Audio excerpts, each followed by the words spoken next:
guys, we're in the Scoggin-Dickey Parts Center booth, and like I promised earlier, we're going to take a look at this 7.3 Godzilla engine they have on a stand. I know I've shown you guys this engine quite a few times before, but this time I have some LS motors and a couple big blocks to sort of compare it to. Now, I know a lot of guys think that because it's 7.3 liters that it is a big block engine, but it's not. It's actually a small block, but it's kind of like a quasi-small block. I like to call it like a medium block because the bore spacing on the 7.3 Godzilla motor is actually larger than LS, or down here there's a Hellcat engine, it's larger than Gen 3 Hemi. So it is the biggest small block currently in production bore spacing wise. But just to show you some of the features and things that are different about this and where the development for parts for this engine really needs to go, I can compare it to what we have over here.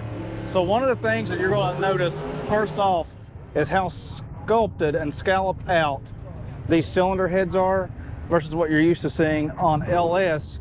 Ford's obviously trying to cut down as much weight as possible on this because they've got a big heavy iron block, but they're trying to save weight where they can.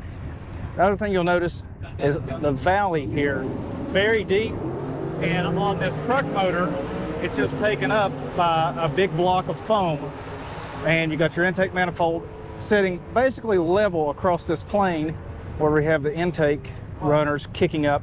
Ford's been doing this since the introduction of the modular motors in the early 90s, of having the intake manifold mounting level with the runners kicked up like this, whereas on LS, see, they stuck with the old formula of like small block Fords, small block Chevys, things like that, and had it on an angle. This makes it way easier to seal up your intake manifold versus this old style over here. So that's just one of those little differences Ford's been doing for years, and GM's actually adopted that on the new LT engines. We can take a look at that a little bit later. But another thing, notice the size of these head bolts on this. The head bolt next to my finger here, now come over to the LS motor, and you can see significantly larger head bolt on the Ford engine. Ford obviously wanted to make sure that it can handle high cylinder pressures, and they've done that. But some of the things that's sort of lacking on this, you see the oil pan, great for a truck setup. The oil filter is easy to get to, but it is a really deep pan, even here towards the front. And that makes it difficult to get into a lot of car applications and things like that. There are aftermarket solutions, but it would be nice if Ford would eventually put a Godzilla-based engine into a car so we could get a more reasonable oil pan from the factory. While we're down here, you can see the block here. We've got the side bolts. Same deal on the LS, just much smaller versus these side bolts on Godzilla. But ultimately what you're getting is a much heavier built engine. You've got an 8-bolt flywheel, and this crank can accept the throwout bearing, so you can do manual transmission with a Godzilla. Now, speaking of intake manifolds, you can see how tall this is here. And of course, with like a Holley manifold or something, those are tall as well. But I'll show you more of what we would really need to get into more car applications. You can see down on this particular LS how it sits nice and flat in the valley here, way lower intake, and that'll clear a lot more hoods. Now, speaking of intakes, remember how I told you that everything's on the angle here on these small blocks, you know, LS, small block Ford, small block Chevy, like that. When you get down to the LT series motors, Chevy sort of started to kick this up a little bit and make it a little bit more like the Fords. You can see you got your high pressure fuel pump because this is a direct injected engine, but that's a LT series engine. Making our way back down. Oh, and some people think that the 7.3 is a big block. No, this is a big block. And you can tell just the width of this block, the size of the heads, things like that. Much larger bore spacing on that. Now, Scoggin-Dickey sells all of these engines. You can pick up any of this stuff from them, so if you're interested in any of that, check out their catalog. But going around to the front section, nice big shaft on that oil water pump. So hopefully there's very large bearings in there and should handle many years of abuse. Damper on the front. Very nice setup there.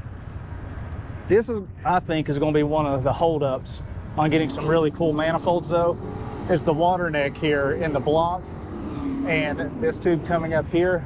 There's going to have to always be some kind of workaround on that, and it's not going to allow them to optimize the design quite as well as you could possibly, but you know, the aftermarket industry can work around things like that.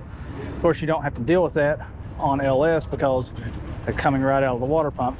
But if you're running something like a Holley EFI intake, of course, you know, there's different options to have your throttle body come out the front, come out the side, all kinds of things like that.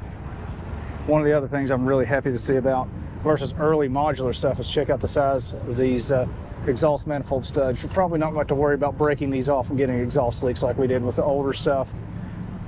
Coming around the other side here, nice cast iron manifolds, oil cooler of course, and then yeah, you get another good look at those side bolts on this thing.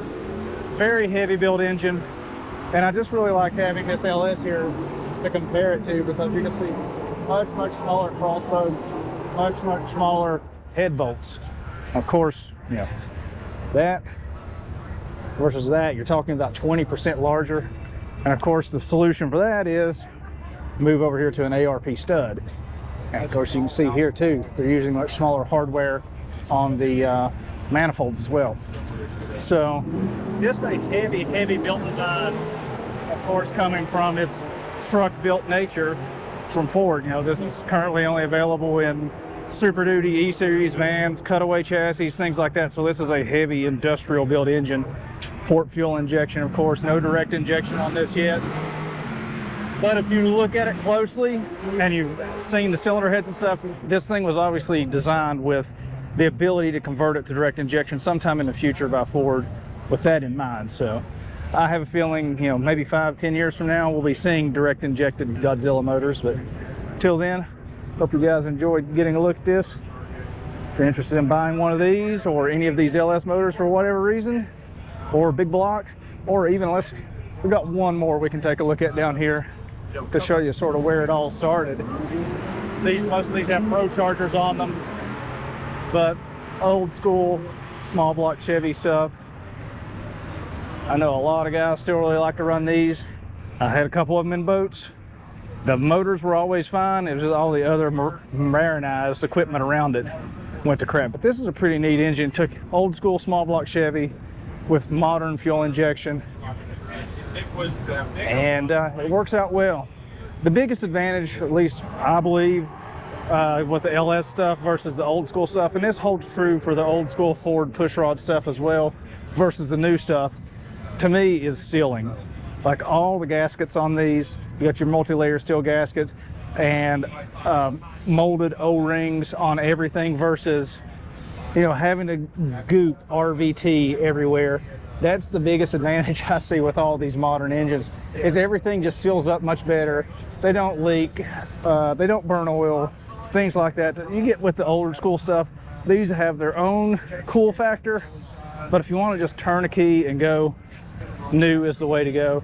That's one of the reasons I'm really happy to see Ford come out with a new pushrod motor for the guys who are looking for that kind of option. I just hope that parts keep being developed for it so we can see more Fox body swaps and things like that. Just make it easier to go on down the road with a new big cubic inch Ford motor. So I hope you guys enjoyed that, and as always, thanks to Scoggin-Dickey Parts Center for letting us hang out in their booth and take a look at that. We're here in Rockingham, North Carolina, as you can hear, at the NMRA NMCA All-Star Nationals. Hope to see you guys come out to one of these events when it comes near you.